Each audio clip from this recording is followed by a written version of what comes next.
여러분 안녕하십니까. 강신업 변호사입니다. 신종호 판사, 김건희 여사의 2심을 담당했던 서울고등법원의 신종호 부장판사입니다. 고법 부장판사라고 하는 거는 굉장히 그 엘리트들이 하는 거예요. 지방법원 부장판사하고 다른 겁니다. 그런 엘리트 판사인데 이번에 극단적 선택을 한 것이 분명합니다. 유사가 발견됐기 때문에. 그리고 스스로 떠난다고 말을 했기 때문에. 신 부장판사는 2월 그 2심 사건을 접수한 후에 약 3개월간 김건희 여사 사건을 심리를 진행해 왔습니다. 신 판사는 어떤 사람이냐면 서울 상문고를 졸업했고요.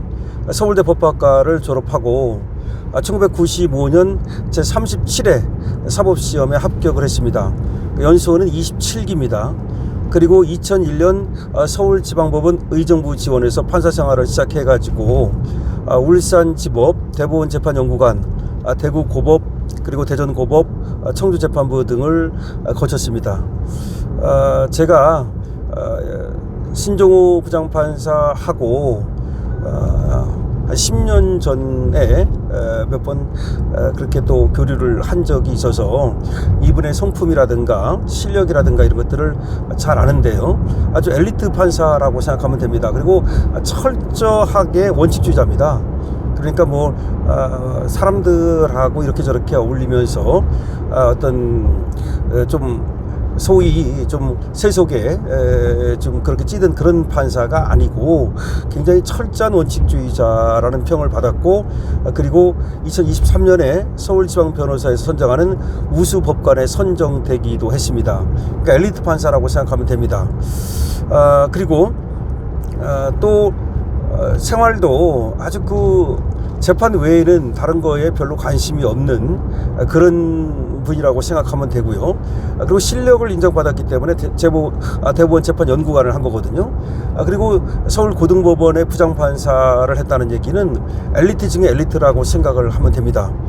그런데 이번에 이제 이렇게 스스로 떠난다 라고 얘기를 하고, 그것도 고등법원에서 법원에서 사망을 했다는 얘기는 뭔가 직무와 관련해서, 업무와 관련해서 스트레스를 굉장히 강하게 받지 않았는가라는 생각을 하게 됩니다. 경찰은 현장에서 발견된 유서 내용과 주변 CCTV 등을 토대로 구체적인 사망 경위를 조사하고 있는데요. 다만 뭐 유서가 발견됐기 때문에 스스로 떠난다고 말했고 죄송하다고 말했기 때문에 뭐 사망 원인은 극단적 선택이라고 보는 것이 맞는 거죠. 다만 그 유서에서 김건희 여사 사건과 관련해서는 어떤 내용도 들어있지 않다는 겁니다. 그래서 그것 때문이라고 우리가 그렇게 단정 지을 수는 없죠. 그러나 제가 이제 요새 판사들이 느끼는 중압감을 보면요, 법 왜곡죄라는 걸 또 만들지 않았습니까? 그래서 법 왜곡죄라는 게, 이게 판사는 프라이드로 사는 사람들인데 그게 만약에 계속 어떤 문제가 되고 그러면 앞으로 판사들 굉장히 어려울 거예요. 예를 들어서 자기가 정말 열심히 판사 엄청 힘듭니다. 왜냐하면 그 기록을 읽고 기록을 쓰고 그게 보통 그 어려운 일이 아니에요.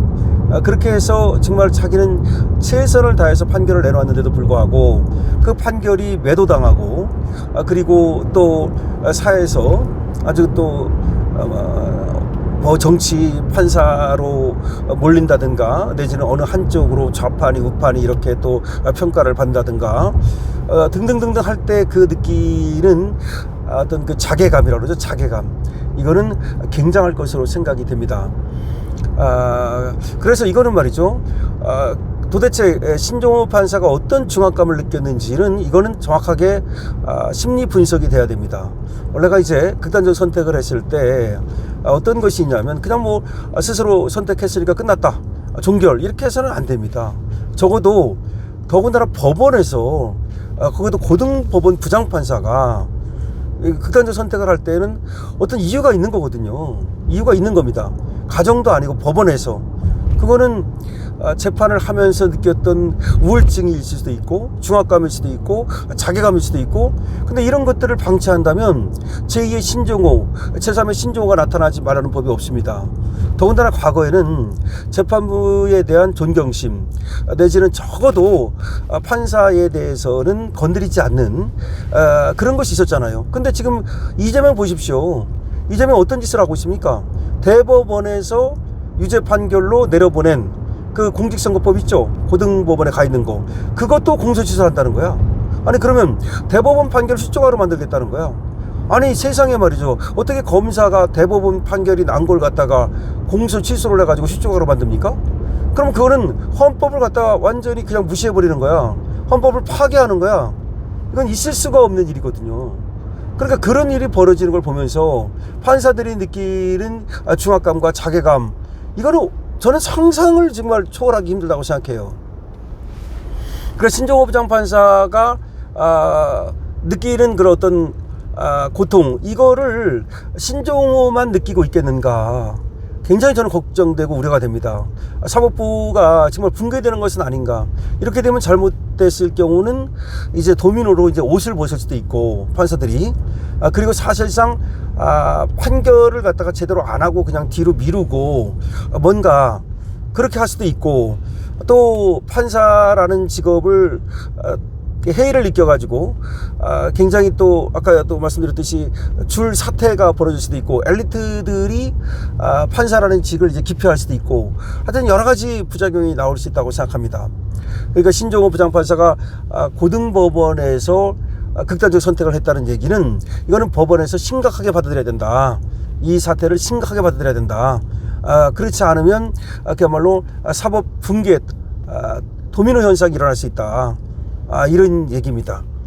서울대학교를 나오고 또 뭐 법원에서 진짜 잔뼈가 굵은, 지금 55세거든요. 만으로 이제 55세니까 우리나라 56세, 7세 된 건데, 이런 사람이 뭐 세상에 대해서 뭐 정말 여러 가지 경륜과 또 뭐 판사 하루 이틀 한 것도 아니고, 저런 선택을 할 때에는 이거는 뭐 굉장히 그 사법부 내에 문제가 발생하고 있다. 저는 그렇게 봅니다. 물론 이게 뭐 개인적인 어떤 뭐 가정사냐 뭐 이런 건 아직은 모릅니다. 그건 뭐 모릅니다만은 저는 뭐 그런 거는 아니라고 생각을 합니다. 제가 알고 있는 그분은 뭐 그런 스타일 사람도 아니고, 결국 그리고 법원에서 선택을 했다는 점에서 이거는 뭐 분명히 이 법원의 직무와 관련된, 재판과 관련된 그런 문제일 거라고 저는 생각을 합니다. 예를 들어서 이제 오랫동안 재판을 하면서 계속해서 관심의 대상이 되고 비판을 받고 하면서 느꼈던 어떤 자괴감, 우울증. 원래 우울증이 이 사람을 죽이거든요. 우울증 무서운 겁니다, 이거.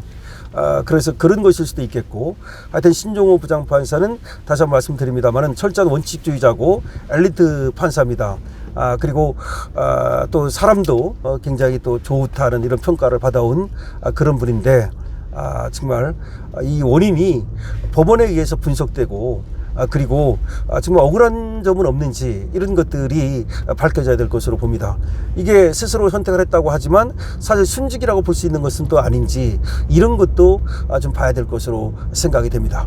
여러분 어떻게 생각하십니까? 여러분들의 의견을 댓글로 많이 적어주시기 바랍니다. 강시혁TV입니다.